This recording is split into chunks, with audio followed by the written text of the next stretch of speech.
name is Drew Markham. I'm the creative director here at Grey Matter Interactive. Return to Castle Wolfenstein is a semi-retelling of the original Wolfenstein 3D. We start the story in 943 AD, and this Teutonic prince named Henry the Fowler, or Heinrich as he's also known, has channeled the last of the great dark earth magic, and he's been able to sort of manifest this in raising an army of the undead, and he's essentially trying to, conquer the world with that. And 1,000 years later, they are finally able to unearth some of the remains that they need to put the last pieces of the puzzle together that they need to resurrect Heinrich. As the art director on Castle Wolfenstein, I deal with all the art that goes into the game. I conceptualize the levels with the level designers, and I work hand in hand with the director to bring this game to life. My favorite level is the assault on the airbase.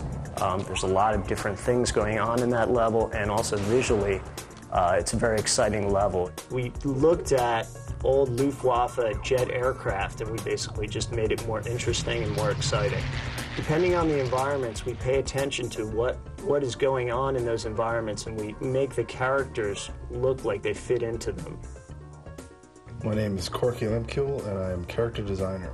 What I'll do is I'll make a profile image, a front view, and a back view, and then I'll scan that into the computer, take it into the 3D program and modeling, apply texture coordinates, and then the fun part starts by skinning the character, create clothes and whatever other accents you want to put on it, and then it goes into the game.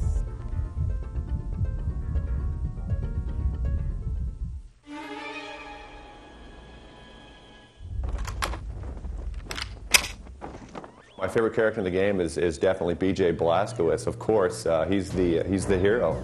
He's the American quintessential kick down the door, take no prisoners type of guy.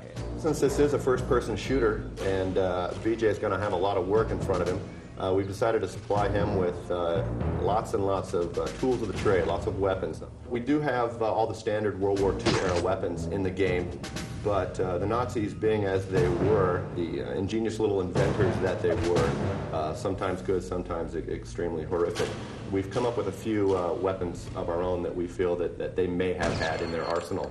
One of which is the Venom gun. It's been getting a lot of notice lately, and it's a really popular weapon in the game, and it's pretty devastating.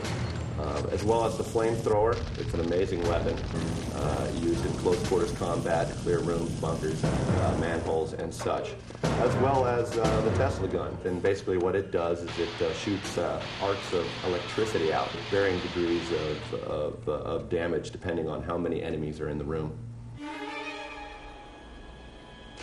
I'm Richard Farley. I'm a level designer here at Grey Matter. As BJ, you start off and you've been knocked unconscious and you wake up and you're in the dungeon, and it's very creepy, and there's no bad guys around. And as you slowly work your way up, you come across the crazy scientist who just has killed your buddy. Aside from that, there's not really much activity.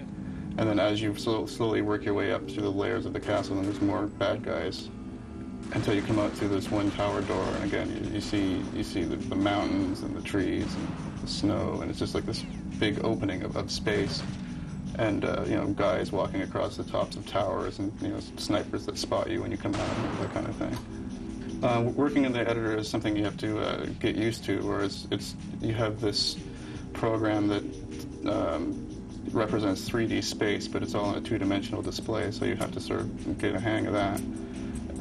It can be pretty intimidating at first, all the lines and entities and vertices and this whatever other E's you can think of.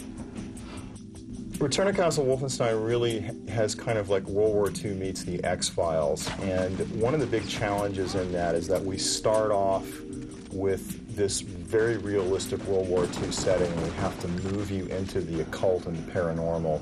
And to do that, we have a secret agency that you work for, the Office of Secret Actions. And when they send you in, they're dubious themselves about the information that they've received. They've heard that these strange paranormal and occult ceremonies are going on.